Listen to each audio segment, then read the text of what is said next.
New Prairie. Suspect is approaching LAX.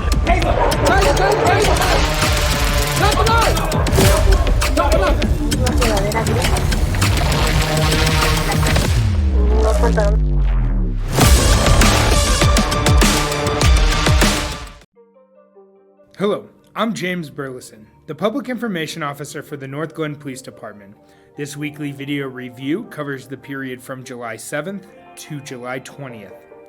At 5:41 a.m. on July 8th, officers responded to a 7-vehicle accident involving a motorcycle and a pickup truck that had rolled on I-25. The crash required officers to close the interstate. 2 individuals were transported to a local hospital. Approximately 15 minutes later, another accident occurred on I-25. With the initial response team still handling the first crash, day shift officers responded once they came on duty. On July 12th at 1:50 a.m., an officer observed a suspicious vehicle in a closed business parking lot. As the officer approached, 2 individuals near the vehicle walked away and the vehicle drove off. A traffic stop was initiated for an illegal lane change and a tinted license plate. Upon contact, the officer observed open containers of alcohol and marijuana, along with drug paraphernalia, leading to a vehicle search. The search resulted in the discovery of 220 fentanyl pills, suspected methamphetamine, cocaine, Xanax, and additional fentanyl pills in a passenger's purse. Both occupants were taken into custody and transported to the Adams County Detention Facility. On July 16th at 9:30 a.m., officers responded to a house near Waco Park on reports of unsanitary living conditions. Upon arrival, North Glen Animal Control officers located and rescued more than 110 dogs and cats from the residents with assistance from animal control officers from neighboring jurisdictions. 2 deceased animals were also found inside the home. All surviving animals were transported to area shelters for medical evaluation and temporary care. We appreciate the community members who reported this situation and the support of our partner agencies in addressing this heartbreaking case.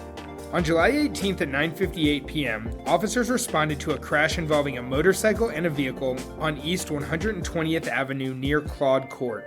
The crash caused the sedan to spin and ejected the motorcyclist, who was transported to the hospital and later pronounced deceased. The driver of the sedan remained on scene and was transported to the hospital with complaints of pain.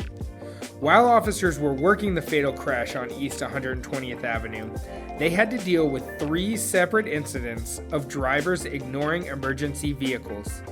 The first incident involved a vehicle that drove through the closed roadway. The driver narrowly avoided hitting multiple patrol cars, an officer wearing high visibility gear, and the crime lab vehicle. The suspect fled the area but was later located in a nearby drive-thru. The driver was uncooperative and was taken into custody. Charges included DUI, underage alcohol consumption, failure to obey a traffic control device, reckless driving, obstruction, resisting arrest, and no proof of insurance. Another vehicle was going northbound on Claude Court and squeezed past 2 patrol vehicles while driving over the flares. He was stopped. He did not have a valid license, the vehicle was unregistered, and he had no insurance. He was given a ticket for all of the above, and his vehicle was impounded. The third incident involved a vehicle traveling northbound on Claude Court. When it reached East 120th Avenue, it was unable to go northbound and could not get through the patrol vehicles. The driver decided to start driving westbound in the eastbound lanes of East 120th Avenue. The driver was arrested for DUI-D, careless driving, prohibited use of a weapon, and failure to obey a traffic control device.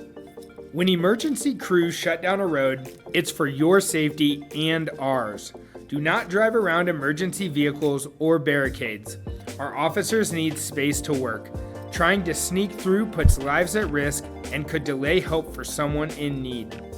Our newest recruits have completed Officer Safety Week, an intense, scenario-based training program designed to prepare them for the challenges of real-world policing.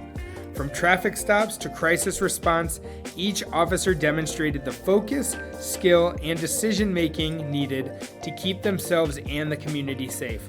We are proud of their progress and look forward to seeing them continue to grow. Crime data and trends can be found on our website, www.northglenn.org/police. Be sure to follow us on social media for the latest from the North Glen Police Department.